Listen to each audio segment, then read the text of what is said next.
Selamat datang dalam kajian mendalam tentang dakwah kultural dan kontemporer. Dalam sesi ini, kita akan menjelajahi esensi dakwah kultural, sebuah pendekatan yang telah terbukti efektif dalam menyebarkan ajaran Islam dengan kearifan dan tanpa konfrontasi. Kita akan memahami bagaimana Islam dapat berinteraksi harmonis dengan budaya lokal, memperkaya satu sama lain tanpa kehilangan identitas aslinya. Dakwah, secara etimologis, berarti mengajak atau menyeru. Namun, dalam konteks yang lebih luas, dakwah adalah upaya untuk menyampaikan ajaran Islam kepada individu dan masyarakat agar mereka menerima, memahami, dan mengamalkannya dalam kehidupan sehari-hari.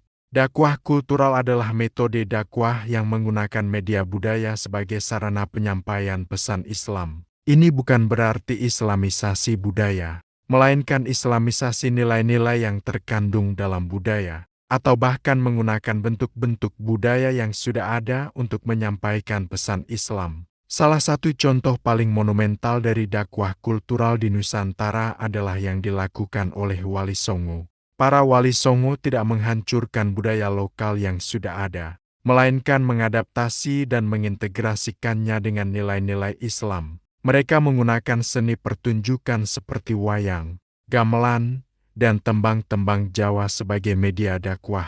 Kisah-kisah pewayangan disisipi dengan ajaran tauhid, akhlak mulia, dan syariat Islam. Gamelan digunakan untuk mengiringi lagu-lagu bernuansa Islami, dan tembang-tembang seperti ilir-ilir atau gundul-gundul pacul mengandung pesan-pesan spiritual yang mendalam. Pendekatan ini memungkinkan Islam diterima secara damai dan menyebar luas di tengah masyarakat yang majemuk.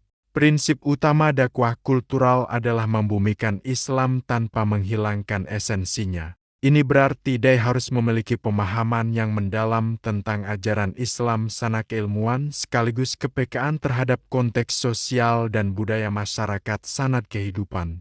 Pesan Islam disampaikan dengan bahasa yang mudah dipahami, relevan dengan kehidupan sehari-hari, dan tidak menimbulkan resistensi.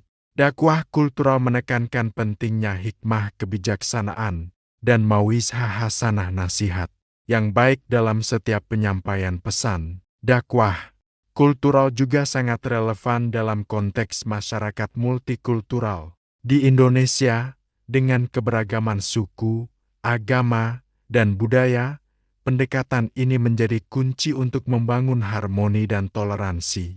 Dai kultural tidak hanya fokus pada ritual ibadah, tetapi juga pada nilai-nilai universal Islam seperti keadilan, kasih sayang, tolong-menolong, dan menjaga lingkungan, yang dapat diterima oleh semua lapisan masyarakat, terlepas dari latar belakang agama mereka. Beberapa karakteristik penting dari dakwah kultural meliputi inklusif dan adaptif, mampu merangkul berbagai elemen budaya dan beradaptasi dengan perubahan zaman tanpa mengorbankan prinsip dasar Islam.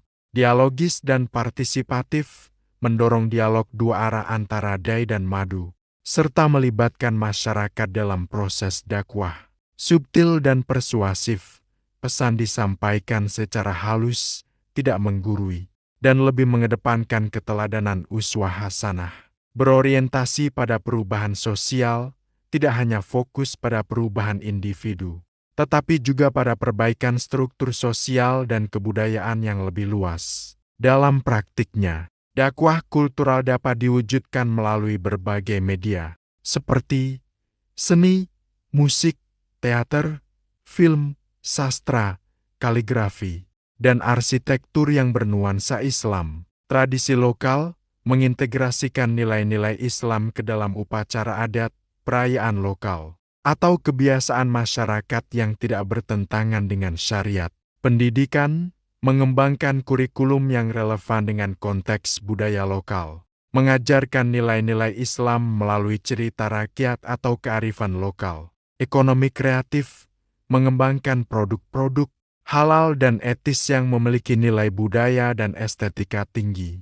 Pendekatan ini mengajarkan kita bahwa Islam bukanlah agama yang kaku dan anti budaya, melainkan agama yang rahmatan lil alamin, yang mampu berinteraksi dan memberikan rahmat bagi seluruh alam, termasuk kekayaan budaya manusia. Dakwah kultural adalah jembatan yang menghubungkan ajaran ilahiyah dengan realitas kehidupan manusia yang beragam. Di skrip berikutnya, kita akan membahas bagaimana dakwah beradaptasi dengan era digital, yaitu strategi dakwah kontemporer dan virtual cyber dakwah, menghadapi tantangan dan peluang di dunia maya.